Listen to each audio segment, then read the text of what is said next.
Hi guys, and welcome back to April After Dark.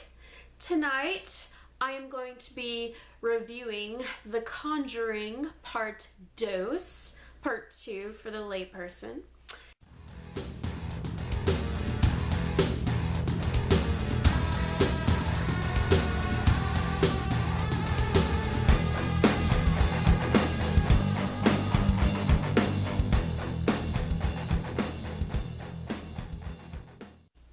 So The Conjuring 2 is about 134 minutes long, not short for a horror film at all.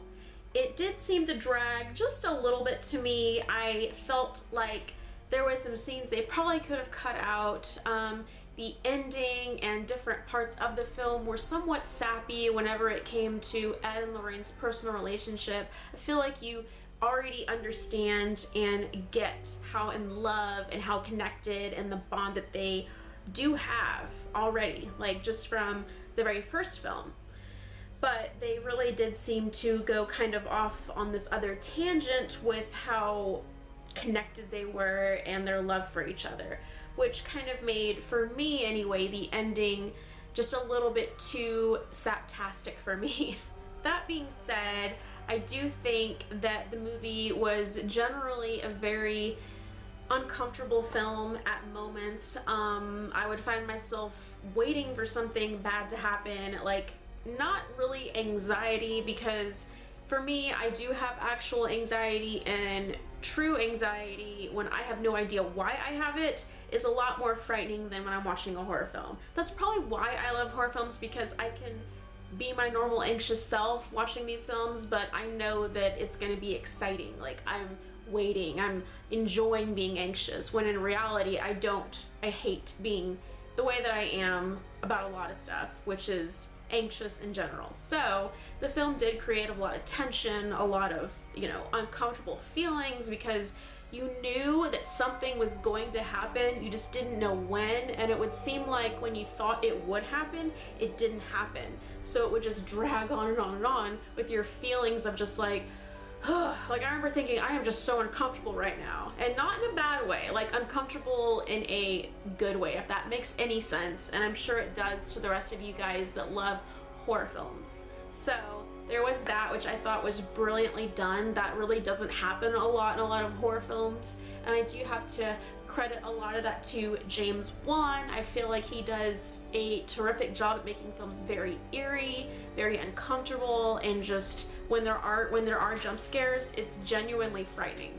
And it does put you at such unease. I don't think that you have to see the first one to understand their love for each other and what they do for a living and what their, how they got to be where they were in life as paranormal investigators. And so with that being said, you could just jump right into going and seeing this film and take it for what it is, and you don't have to have seen the first one at all.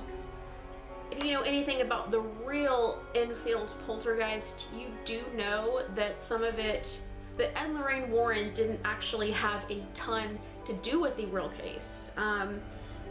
I had always heard of the Enfield poltergeist, but I did not really see a lot of Ed and Lorraine Warren attachment to that case, and it's actually true. They didn't really spend a lot of time with this. This wasn't their case. This was something kind of like the movie does, where they're just kind of called in to see how things are going on and their take on the whole situation. But they didn't solve the case, they didn't finish the case, and that differs from how they depict everything in the film in a lot of ways.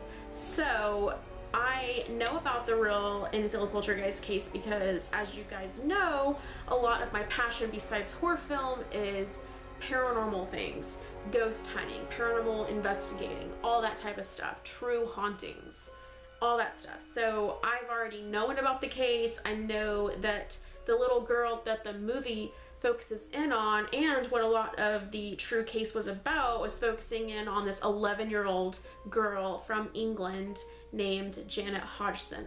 So her, she was kind of known for fibbing some of the stories around her, and her brother and sisters were known for, making some of it up in reality. So that did kind of take away from me how this movie was going to go, because I already knew that going in to seeing the Enfield Poltergeist. So don't mistake this movie for being every single part of it being true, like you might have seen in the original Conjuring or, you know, anything else.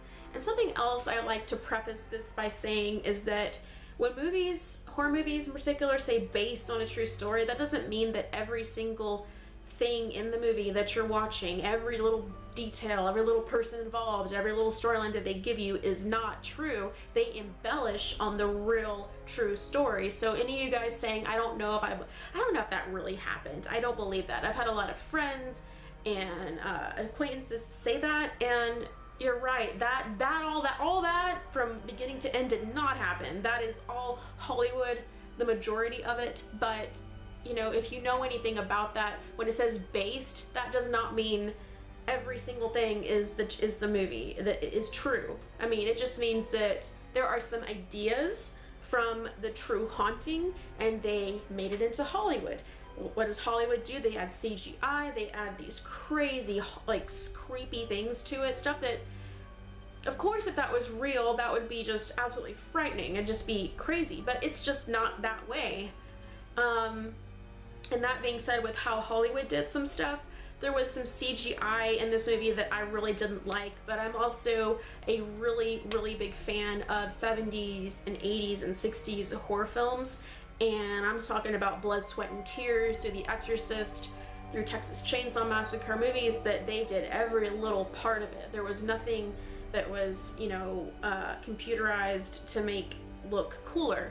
And I just don't have a lot of appreciation for those things. I understand people that do, nothing against that, but there is some CGI in this movie that I was just like, really? And I do want to say this without, okay, so if you haven't seen the film, do this right now, and I will just tell you something that I did not like at all. And I don't know if anybody else feels this way, but I had no care for this at all. It kind of made the movie a little bit semi-silly to me, but cover your eyes if you have not seen it.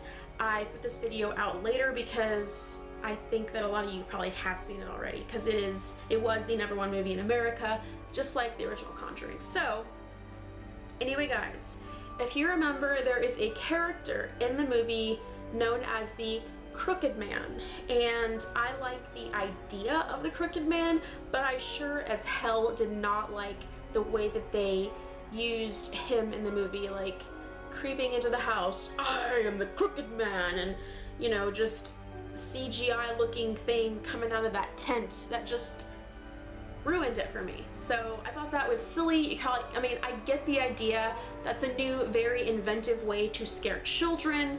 Obviously, I'm not a child, and I can see how that would be very effective in scaring kids, so I can't really knock it too much, but for my own taste in horror films, I was like, okay, that is kind of like, ugh, for me.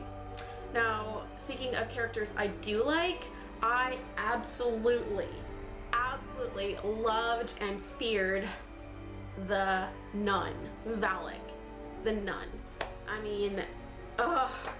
My favorite scene is when she's standing down in the hallway, and you know, obviously Lorraine follows her into that room, and just the way they did everything, and if you've seen the film, you know what I'm talking about. That was just pure, eerie, pure goodness. That's like what nightmares are made of. I thought the acting was truly, truly brilliant. The little girl, the mother, everything was believable. I can't say that I loved this film like a lot of people do as much as I love the first one. I still love the first one just a teensy bit better than this second one. Not that I don't love the second one, I just think the first one was just so, it surprised me. I went into the first one thinking I would hate it, or that it was just gonna be some other haunted house movie, and it was just gonna not be very scary, but I loved the first one, and that's typically because of how James Wan does this film. I definitely recommend seeing this movie in the theaters, just because those jump scares and those creepy moments are best felt and experienced and seen and listened to when you're in a big ass theater. Loud bangings on the wall are just The way they're delivered in these theaters, it's just so freaking perfect. And I highly recommend The Conjuring 2. I would give this movie a solid 8 out of 10. Highly recommend this movie. Can't wait for the spinoff. Can't wait for Annabelle 2. And I'm really dying to see what people dress up like for Halloween, because I totally see that nun being a big thing, and I might just do that myself this year. I hope you enjoyed this video. Thank you for watching, and as always, happy haunting, stay scared, and have a very creepy night.